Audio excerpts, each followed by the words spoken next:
हम सोने का हिरन नहीं हैं, हम पर तीर न ताना जाए। वन वन क्यों भटक रहे हैं, यह भी तो जाना जाए।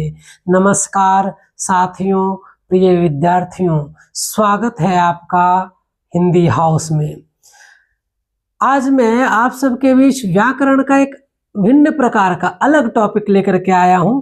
आज जो हम अध्ययन करने वाले हैं, जिसके बारे में हम जानकारी अर्जित करेंगे, वह होगा संगम और अनुतान। कल हमने पढ़ा था बलाघात। बलाघात से हमने पता किया कि किस शब्द के ऊपर, वर्ण के ऊपर या वाक्य में जब बलाघात का प्रयोग करते हैं तो कैसे उस शब्द का अर्थ बदल जाता है, उस वाक्य का पूरा मतलब बदल जाता है। ऐसा नहीं कि परीक्षा में नहीं पूछे जाते हैं, परीक्षा में भी पूछे जाते हैं। चाहे आप 9वीं कक्षा का हो 10वीं का हो, 11वीं 12वीं या किसी प्रकार के कंपटीशन एग्जाम की तैयारी कर रहे होते हैं, यदि आपके सिलेबस में हिंदी व्याकरण पूछे जाते हैं तो यह प्रश्न संभावना है कि इससे आ सकते हैं, आने की संभावना है। जैसे मैंने इस बार देखा है त्रैमासिक परीक्षा में 11वीं या 12वीं का हिंदी पेपर देखा हूं तो उसमें ऐसा प्रश्न आया हुआ है। तो हमने कल बलाघात पढ़ा था और आज जो हम पढ़ेंगे वो होगा संगम। चलिए, आज का विषय संगम। संगम है क्या? संगम का यूं तो मिलन होता है। अब देखिए संगम की परिभाषा क्या कह रहा है कि दो शब्दों या अक्षरों के बीच मौन विराम को, दो शब्दों या अक्षरों के बीच मौन विराम को संगम कहते हैं। ये मौन विराम क्या है? मौन विराम का मतलब समझते हैं कि विराम चिन्ह नहीं रहेगा, उसको हम बोलते समय अपने आधार से उसका विराम लेंगे, उस शब्द का अर्थ निकालने के लिए। तो उसी को कहा जाता है मौन विराम। जो होता नहीं है वहां नहीं रहेगा, लेकिन हमारी भाषा के कारण बोलते समय जब हम बोलेंगे तो उसे एक अलग प्रकार का अर्थ निकलेगा। अगर मौन विराम रखेंगे तो अलग अर्थ हो जाएगा, अगर मौन विराम नहीं रखते, विराम नहीं करते हैं, लगातार बोलते तो उसका अलग अर्थ हो जाएगा। शब्द एक ही रहेगा। यदि विराम लेते हैं तो उसका कुछ और अर्थ होगा, नहीं विराम लेते हैं तो कुछ और अर्थ होगा। देखिए शब्द में जो होता है ना, जादू होता है। और आइए देखते हैं। पहले तो जान लीजिए संगम को संहिता भी कहा जाता है। यदि आपके पास ऐसा प्रश्न आ जाए संगम ये संहिता से, आप भूलिएगा नहीं। अगर संगम का परिभाषा याद कर लीजिए, बहुत आराम है। कई जगह पर आपको शब्दों के जगह पर पदों मिल सकता है। आपको पता है, हमको पता है, शब्द और पद दोनों एक ही होते हैं, बस दोनों का जगह का अंतर होता है। यदि वाक्य में प्रयोग हो रहा है तो पद कहलाएगा, अगर स्वतंत्र रूप से प्रयोग हो रहा है तो शब्द कहलाएगा। अब देखिए कैसे मौन विराम चिन्ह है। जैसा यहाँ शब्द है सिरका, यदि सिरका हम कहते हैं तो सिरका का एक अर्थ होता है, वो जो आपने और हमने सबने पढ़ा है विज्ञान में, सिरका वो खाद्य पदार्थ, इसको खाया भी जाता है ना। तो सिरका तो वो होता है, लेकिन इसी को थोड़ा सा मौन विराम ले लेते हैं, सिर का। अब देखो अगर इसी को हम ऐसे लिख दें, सिर अलग कर दें और का अलग कर दें, तो देखिए क्या हो जाएगा, सिर का मतलब सर का एक भाग हो जाएगा, एक अंश हो जाएगा, मतलब सिर के विषय में कुछ कह रहे हैं। यदि यहाँ मौन विराम नहीं लिए हैं, यहाँ मौन विराम लिए हैं, तो मौन विराम हम बोलते समय यह पता चलेगा। तो इसको पढ़ेंगे सिर का, इसको पढ़ेंगे सिर का, एक साथ पढ़ रहे हैं, सिर का, सिर का नहीं है चिन्ह। लेकिन आगे देखिए दूसरा जलसा।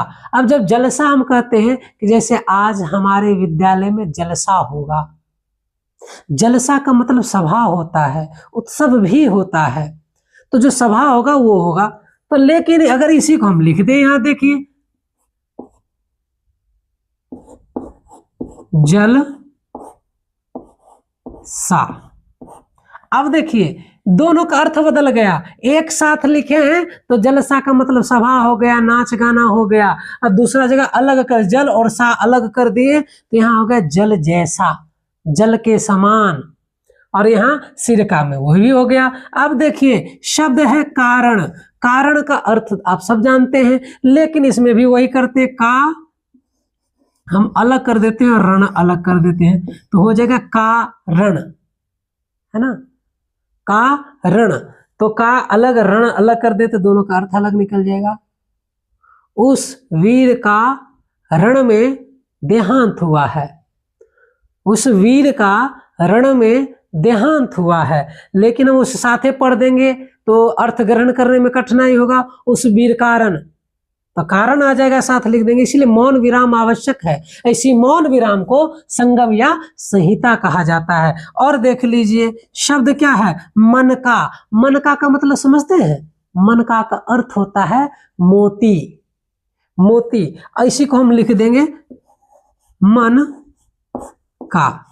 अब देखिए दोनों का अर्थ अलग हो रहा है, मन का अर्थ अलग हो रहा है और यहाँ का अलग अर्थ हो। मन का मोती हो रहा है, यहाँ मन का हो रहा है, ये हृदय का हो रहा है, दिल का।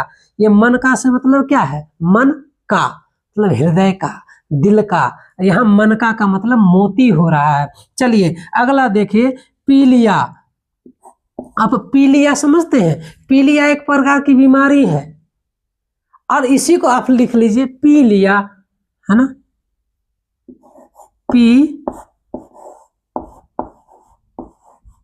पीलिया मतलब शराबी ने शराब पी लिया, बच्चे ने दूध पी लिया, प्यासे ने पानी पी लिया, यहाँ से वो मतलब है, यहाँ पी लिया वो बीमारी है, यहाँ पी लिया से मतलब कोई ऐसा द्रव्य पेय पदार्थ है जिसको किसी ने पी लिया है, पीने का कार्य किया है, यहाँ पर वो बीमारी है। और अगला जानिए, अगला भी क्या होता है, जापानी। क्या कह रहा है, जापानी। जापानी का मतलब जापान से संबंध रखने वाला, और लेकिन इसी को अलग कर लिख लेते हैं,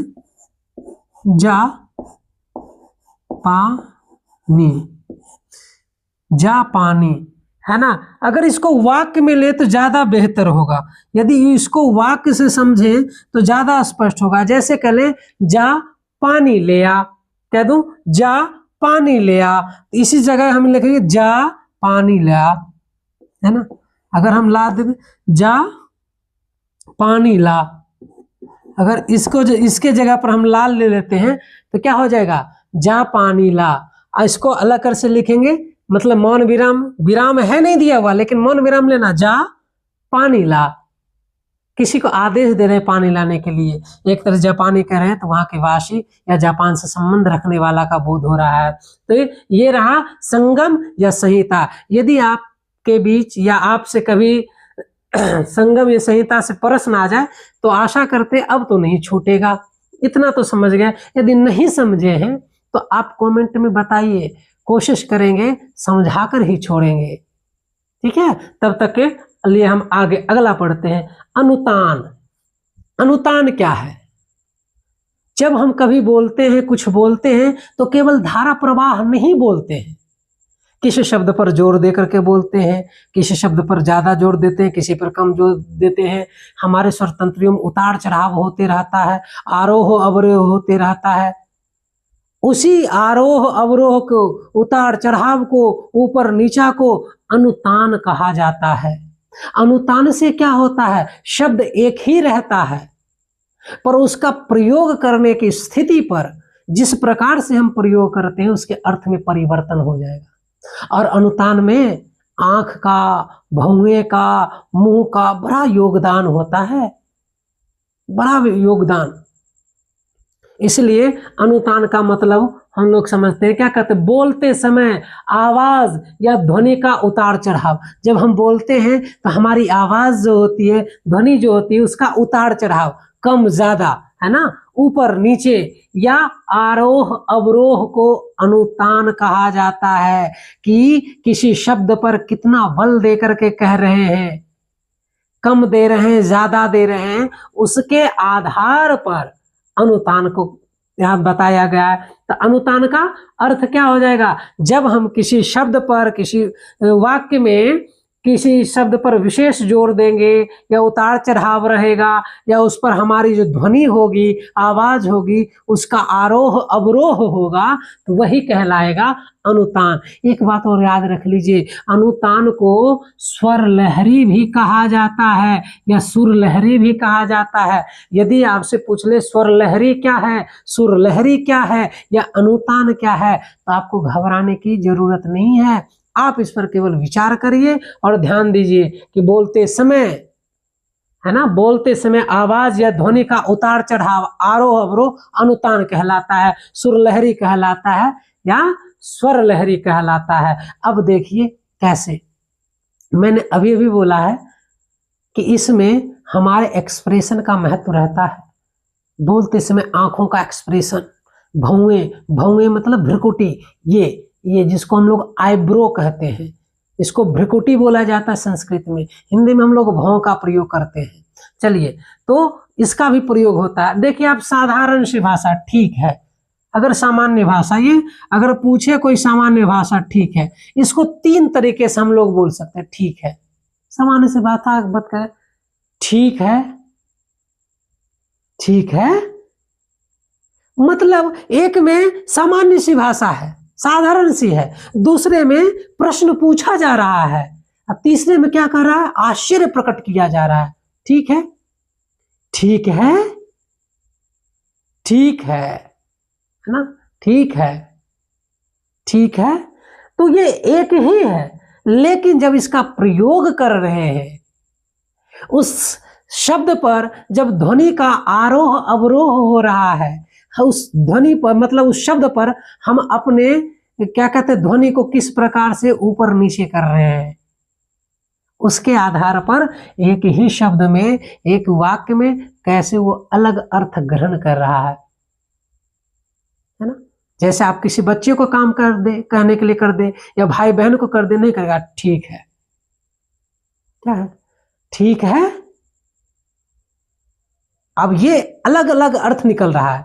उसी प्रकार से देखिए, अच्छा है, सामान्य सी भाषा में हो जाएगा अच्छा है, अच्छा है, प्रश्न पूछा जा रहा है, अच्छा है, एक तो प्रश्न पूछ रहा है, अच्छा है, प्रश्न पूछा जा रहा है, प्रश्नवाचक बन गया, अच्छा है, सामान्य सी भाषा, अच्छा है मतलब आश्चर्य भी कर, अच्छा है मतलब आश्चर्य भी प्रकट किया जा रहा है, प्रश्न भी पूछा जा रहा है और सामान्य भाषा का भी प्रयोग हो रहा है, तो ये कहलाता है अनुतान।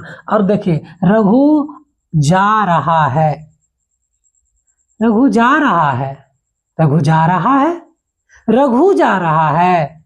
अब देखिए, रघु जा रहा है, सामान्य से बातें लगता है जैसे सूचना दे रहे किसी को, रघु जा रहा है, आश्चर्य हो रहा है, मतलब प्रश्न, रघु जा रहा है, प्रश्न पूछा, रघु जा रहा है, आश्चर्य हो रहा है।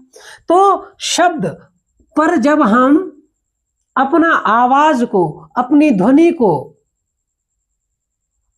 उतार चढ़ाव करके देखते हैं, उसका शब्द पर, शब्द का प्रयोग ध्वनि के आधार पर करते हैं, तो वही कहलाता है अनुतान, स्वर लहरी या सुर लहरी कहलाता है। फिर से सुन लीजिए, किसी शब्द पर ध्वनि का आरोह अवरोह, जब किसी शब्द को बोल रहे होते हैं, यदि हम अपने ध्वनि का उतार चढ़ाव कर रहे हैं, कम बेशी कर रहे हैं, खींचातानी कर रहे हैं, तो वही कहलाएगा अनुतान। और इसका प्रयोग करने से एक ही शब्द पर अलग अलग जगहों पर अलग अलग अर्थ निकलेगा। और दूसरा, आप फिर से देख लीजिए, संगम, संगम को संहिता भी कहा जाता है। संगम में क्या होता है, शब्द के बीच मौन विराम रहता है और उसी मौन विराम को संगम कहते हैं। जैसे सिरका से सिर का, है ना, जलसा से जल सा, है ना, कारण से का ऋण, मनका से मन का, पी लिया से पी लिया, और जापानी से जा पानी। तो इस प्रकार के यह शब्द हैं और इसका प्रयोग कैसे करते हैं, तो ये हमने देखा है। तो अगले कक्षा में हम कुछ और जानेंगे या प्रयास करेंगे कि अगली कक्षा में हम वर्णमाला पढ़ लें। वर्णमाला से लेकर के आगे तक हम लोग पढ़ते जाएंगे। यदि यह कक्षा आपके लिए उपयोगी रहा, लाभदायक रहा, यदि आपने पहली बार ये कक्षा की है, तो आप जरूर कमेंट बॉक्स में अपना महत्वपूर्ण प्रतिक्रिया दें कि आपको ये कक्षा कैसी लगी या क्या कमी है। तब तक के लिए यही कक्षा को विराम देते हैं। आप सभी का धन्यवाद। फिर मिलते हैं अगले दिन अगले कक्षा में। ठीक है।